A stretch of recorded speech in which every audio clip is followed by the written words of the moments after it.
Well, good morning. I'd like to thank Gavin for what he just said, but I couldn't hear it, so I hope it was good.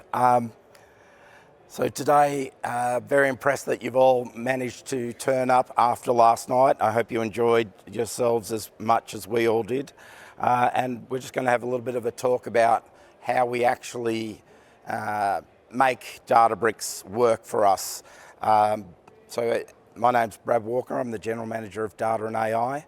I'm from a small company in Australia. We run, where we call ourselves a gentailer, so we generate, we trade, we retail to over 1 million customers. And we've been on this journey with Databricks for 7 years, so let's get stuck in. So, everything's about AI these days, and the interesting part is the hardest part about making AI real is not the technology. It's the discipline that you need to put into bringing it to life. And when I talk about discipline and operations, that's very much coming from the world of heavy industry and power generation. So I'll just set the scene for you. It's 3 o'clock in the morning. A critical data feed from a source system has just failed, and my on-call support team are happily asleep in their beds. Why is that? Because we've built every pipeline with a very high degree of resilience, because that's what's expected of you when you work in the energy industry. The day we started providing our data into our enterprise platforms, supporting our power stations, running our trading, was the day we started getting measured the same way as the operators do in the control room and on the trading desk. So when you work really hard to get your data platforms to be a key component of a business and right across the spectrum, the operator's discipline is what I believe differentiates you from everyone else. So back in 2018, Alinta Energy commissioned an IT strategy. And that was fantastic because it set the foundation for a complete cloud modernization and the understanding that we needed to do something different with our data. You know, the traditional on-premise SQL Server data warehouse was not the way of the future, and at that time we had a small Azure Synapse environment which was struggling to scale as well. So in 2019, I started with Alinta and we wrote a data and analytics strategy, as I'm sure most of you have. And one of the key things for our data and analytics strategy was how do we actually build this? And we started with the team. So today I'm going to take you through the 5 practices that I think differentiates a modern team running one of the world's best platforms.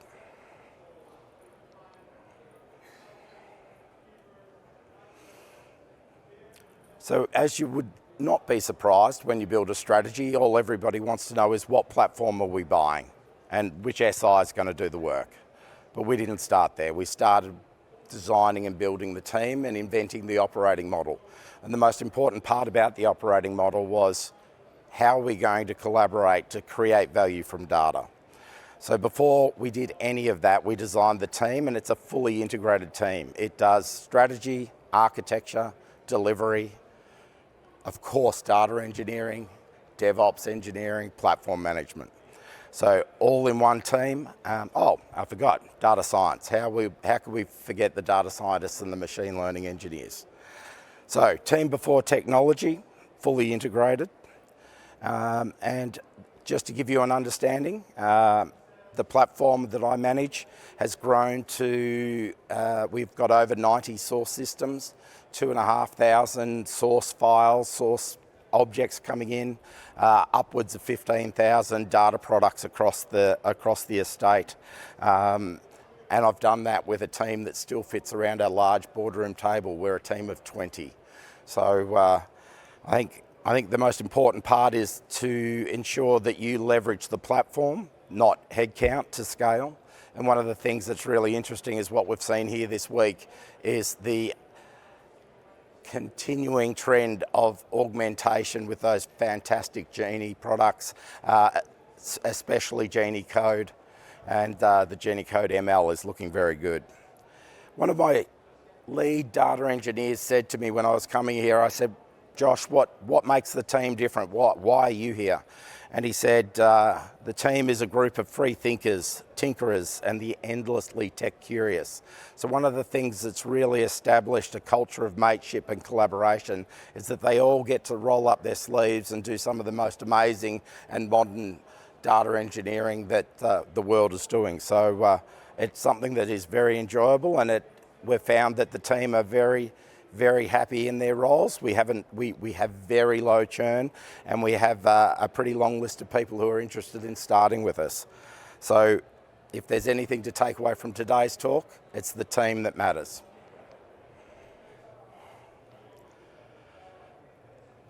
For those of you who were having fun during 2020 when COVID struck, we were just into our first phase of our transformation journey.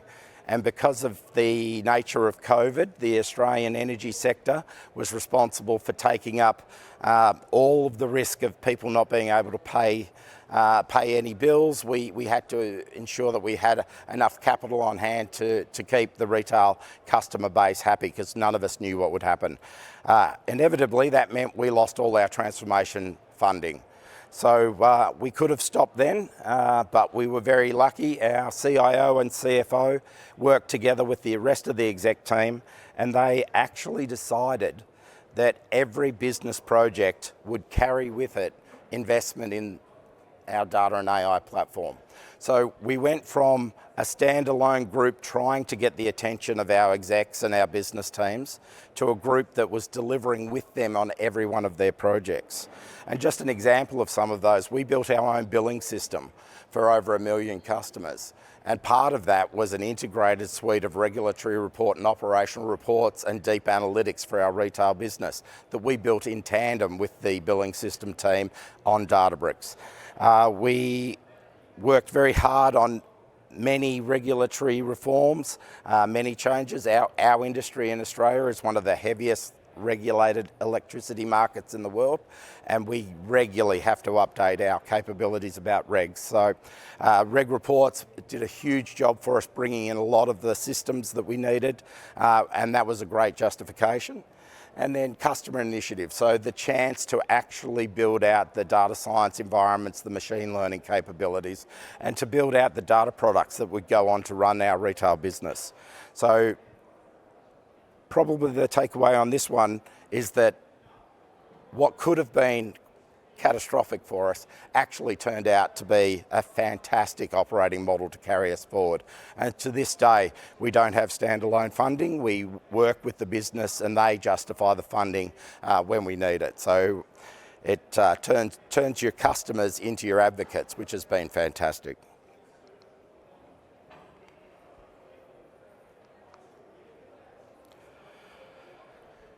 Now, a topic that I'm rather excited about. We started a journey about 3.5 years ago to really transform our DevOps and platform management. We were migrating off Synapse. We had a Synapse front end for our end users, and we'd invested heavily in Databricks and the Lake. And this was when the Lakehouse started to be a real thing. So we had the evolution of SQL Warehouse and the opportunity to get rid of our Microsoft Azure, which I must say was a very rewarding thing to get done. We had an outage in our data centers in Australia a few years ago, and my Synapse environment at the time took 4 days to recover. My Databricks environment, sitting in the same tenancy in the same data center, took 3 hours to come back. So for us, Microsoft was not a trustworthy platform, and so getting to a full stack on Databricks was very important. But one of the things that I'm sure those of you who have got mature Databricks environments knows is that Databricks is not the platform you buy if you want to do your architecture with crayons. If you choose Databricks, you need to be competent at managing the stack and getting the most out of it. They're doing some phenomenal jobs with serverless, but at the end of the day, my DevOps team can stand up a new environment purely from infrastructure as code. So recovery, restoration, innovation, new environments is critical. So we've spent 3.5 years investing heavily in our DevOps practices, and year on year, the investment has paid for itself as well as adding features for our engineers. So probably the best thing for me is that our CFO loves us. We have been growing the platform year on year. In the last year, we increased the end user consumption by 139%, but for 3 years straight, we have been flat to down on platform costs. I haven't met anyone else here who's had that joy. And the part for me that is really quite exciting is conversations with the CFO are no longer the hardest ones you have in the day. They genuinely appreciate what we do. So the key takeaway on this one is invest in your DevOps, invest in your FinOps. Every day, run the gamut, measure what your users are doing, and then spend time with them, tuning, optimizing, understanding why they've been putting these crazy workloads on new clusters. And that's been a joy for us. So DevOps has been an extraordinary success story for us.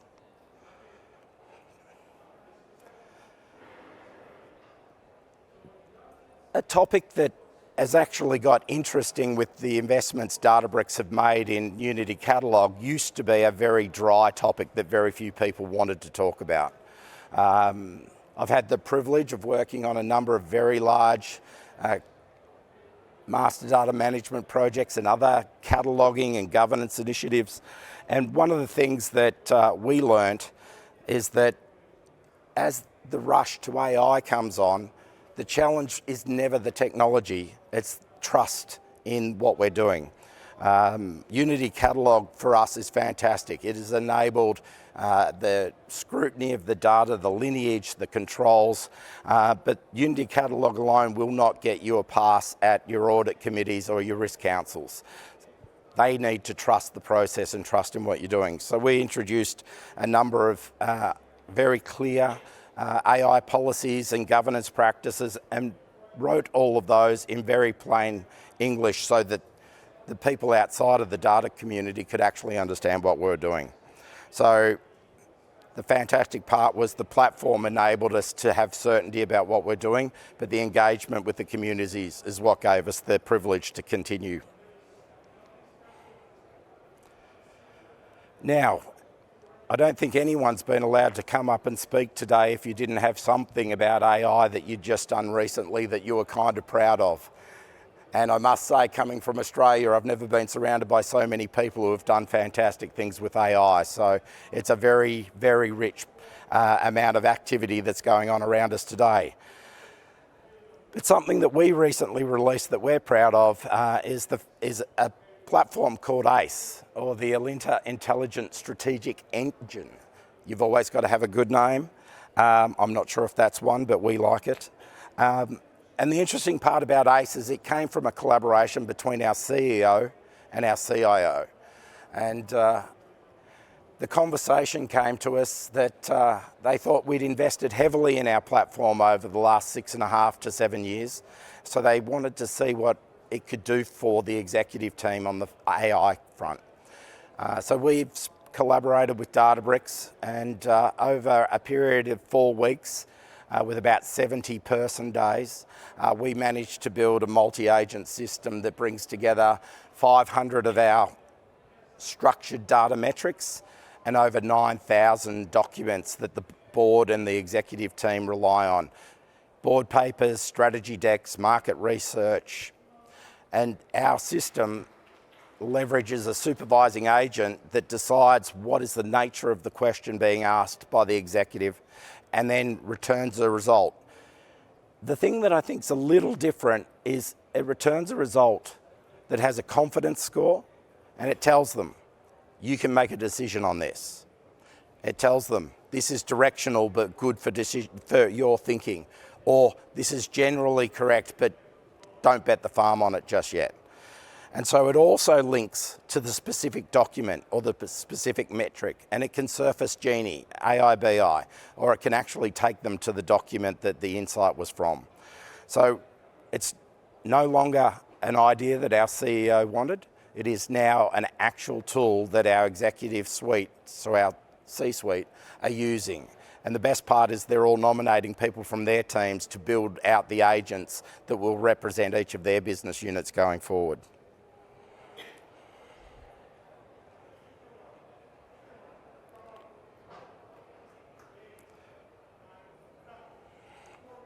So, the operator's discipline, in my experience. I've been running enterprise data warehouses and data and AI platforms for 26 years. And this is why I said at the start, the team is what matters and how you approach and collaborate with the business. So first, focus, build the team before the technology. Compound. Every opportunity you get to invest, build out your estate, build out the quality of your sources. I currently have over 90 source systems. For a company running generation, trading and retail, that's a lot of systems. Platform engineering is absolutely a differentiator. It is the only way you'll continue to get the funding you need to grow the business, and we all know the pain of tokens. So managing the cost of compute and storage is the last frontier that you might save any money. Governance. All of our governance is about giving people confidence that they can use the data in our platform, that they can take action, that it represents the facts of their part of the organisation. So build governance for confidence in your customers, not to create a stack of paper that looks like the auditors have just been through. And the last one that I think is really important is being fierce about what matters and honest about what doesn't. When you're trying to build an enterprise-wide data and AI platform, there are some decisions that just have to go the right way. There are many things that don't have to be perfect or that don't have to go the way the IT team work. A lot of the things we do because it meets what the business needs at the time they need it. But sometimes you just have to make sure you get the right outcome or you'll be stuck with tomorrow's legacy. So 5 practices.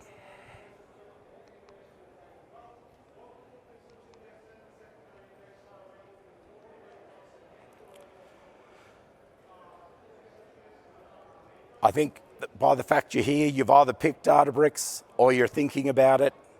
I picked it 7 years ago and I couldn't be happier. It enabled an architecture that I'd literally been chasing since the year 2000.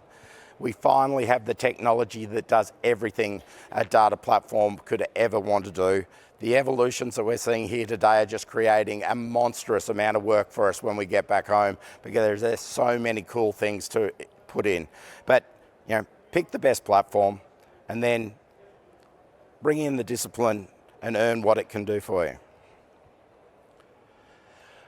In summary, we didn't start with an operator's discipline. We were IT people where we barely understood the real world of operations. So I think we started from a strategy and that first decision to invest in the team, but everything grew from there.